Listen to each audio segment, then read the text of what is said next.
Buenos días, profesor.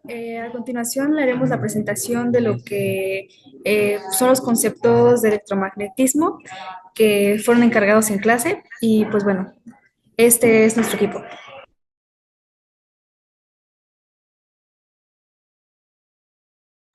Los campos vectoriales son una asignación de vectores a cada punto de un rango en el plano que es dado. Por ejemplo, si el plano es de X y Y, va a haber un vector de bidimensional para cada punto en este campo.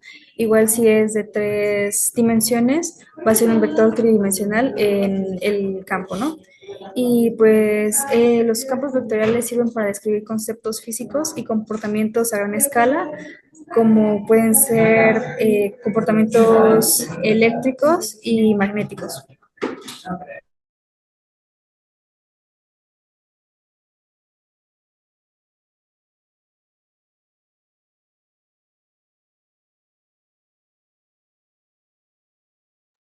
Bueno, en esta parte hablaremos de la parte de los campos eléctricos y qué son. El campo eléctrico es una entidad física vectorial que describe la influencia que una carga eléctrica ejerce sobre el espacio que la rodea. En caso de que una fuerza entre a este espacio que está siendo ejercido sobre una carga eléctrica, va a experimentar una fuerza eléctrica. Justamente así es como funcionan estos fenómenos. Los campos eléctricos justamente tienen fuentes positivas y negativas, las cuales cuentan con diferentes efectos. Las cargas positivas tienen fuerzas vectoriales hacia afuera y las cargas negativas las tienen hacia adentro.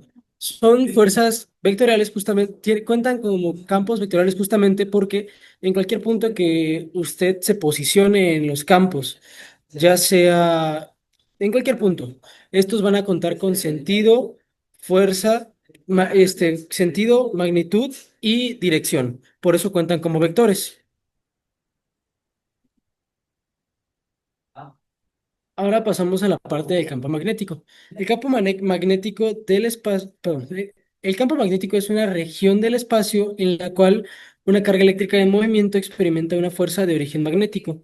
¿Esto qué quiere decir? Justamente que cuenta con ciertas fuentes, pero tiene ciertos puntos diferentes. Los campos magnéticos cuentan con polos, ya sea el norte y el sur. Esto tiene la diferencia de que sus vectores siempre se cierran, nunca son abiertos. Se atraen entre sí el polo norte y el polo sur, no son como las cargas. Y justamente el detalle con este tipo de campos es que sin importar de dónde salga esta línea de carga, siempre se va a cerrar con el otro polo. Por eso también se puede llegar a decir que en los campos magnéticos existen los dipolos, que quiere decir que cuentan con dos polos y por lo tanto siempre va a ser cerrado y no existen los monopolos. Ok, ahora la ley de Biot-Savart. Esta ley establece que cada pequeño segmento de un cable conductor de corriente contribuye al campo magnético en un punto del espacio. El campo magnético total se obtiene integrando todas estas contribuciones y la dirección de esta contribución del campo magnético es perpendicular tanto a la dirección del elemento actual como a la línea que conecta el elemento con el punto de observación. Y esto es obviamente determinado por la regla de la mano derecha.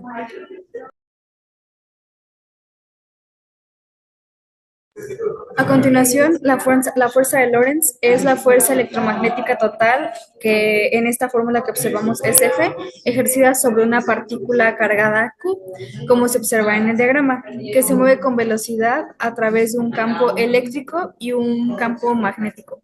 Esto quiere decir que está bajo la influencia de ambos campos y podemos calcular esta fuerza con la fórmula que tenemos aquí en la presentación, que donde Q pues es la carga, E es el campo eléctrico, Q es igual a carga, V velocidad y B el campo magnético.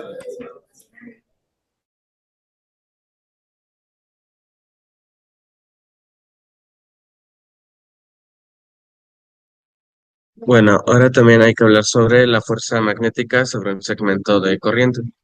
ya que sabemos que cuando una corriente circula por un conductor, este genera un campo magnético a su alrededor, pero cuando esta se ve dentro de un campo magnético externo, este campo ejerce una fuerza sobre las partículas, sobre las cargas en movimiento en ese momento, y eso genera una fuerza neta sobre el conductor completo a lo largo de toda su sección transversal. En este caso, la fuerza magnética se da por el producto cruz del vector longitudinal del cable por el campo magnético que lo atraviesa. Y esto, a su vez, se ve intensificado por la corriente eléctrica que está fluyendo en su momento. Y la fuerza resultante siempre es perpendicular al producto cruz de ellas.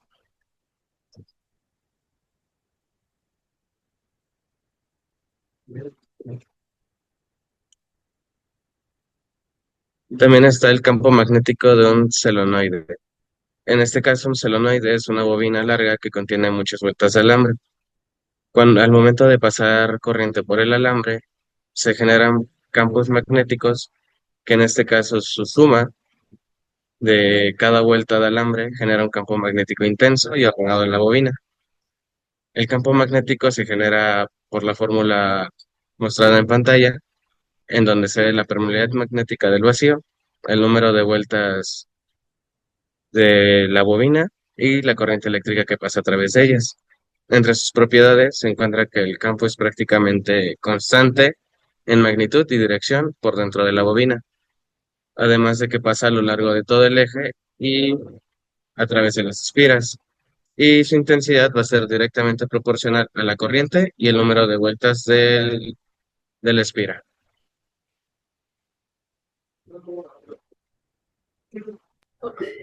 Ok, ahora para la corriente de desplazamiento. Cuando el campo eléctrico cambia con el tiempo, como entre las placas de un condensador durante la carga, esto crea pues la corriente de desplazamiento y justamente Maxwell le añadió lo que puedes ver en pantalla a la ecuación original de Ampere para tener en cuenta pues campos eléctricos que varían en el tiempo. Y la corriente de desplazamiento es la corriente tipo del establón, es una corriente perdida que explica cómo los campos eléctricos cambiantes pueden crear campos magnéticos, incluso cuando no hay cargas en movimiento físicamente.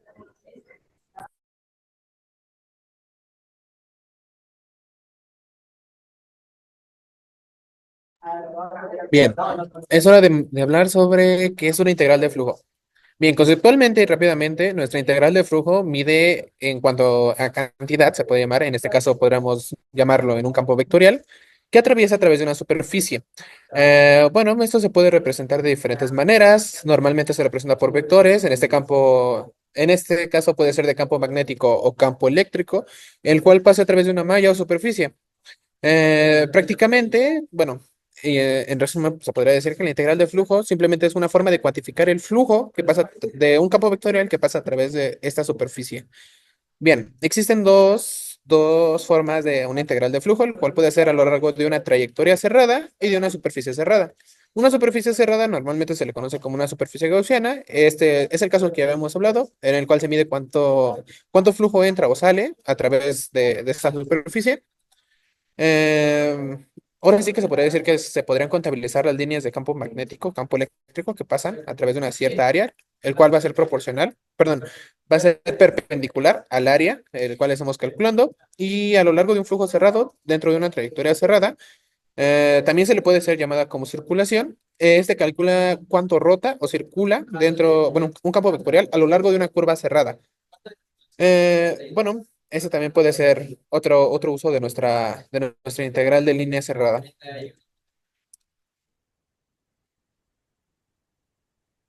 Bien, ahora hablando de la integral de línea, como ya lo había mencionado, es una forma de sumar o acumular una cantidad a lo largo de un camino o una trayectoria. Prácticamente es la proyección del campo vectorial encima de la dirección o del camino de largo de la trayectoria del cual estamos hablando. Es igual se puede representar también como un producto punto, ya que también mide cuánto del campo está alineado a nuestra trayectoria.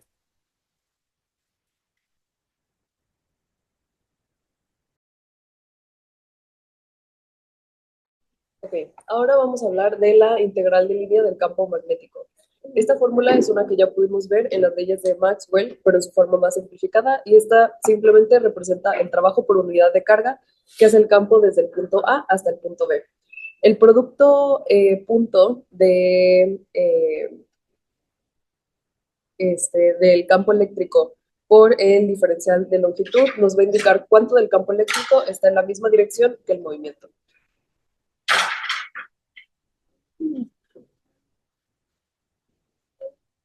En electrostática, esta integral se iguala al voltaje, pero nuestra integral va a estar negativa.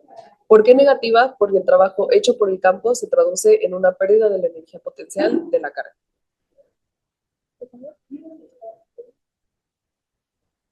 Por último, vamos a hablar de la torca magnética. La torca magnética es la fuerza de giro ejercida por el campo magnético sobre el dipolo y se puede representar como el producto cruz del momento magnético por el campo magnético, siendo el momento magnético la intensidad y dirección del dipolo magnético, que se puede determinar con la regla de la mano derecha. Ahora, como podemos ver, es un producto cruz cuyo resultado va a ser un vector que indica cómo y en qué dirección gira la espira para alinearse con el campo. Lo podemos determinar como la magnitud de A por la magnitud de B, o en este caso la magnitud del momento magnético por la magnitud del campo magnético por el seno del ángulo entre ellos. El valor máximo de una torca lo vamos a obtener cuando el ángulo es de 90 grados, puesto que el seno de 90 es igual a 1. Y eso sería todo. Muchas gracias.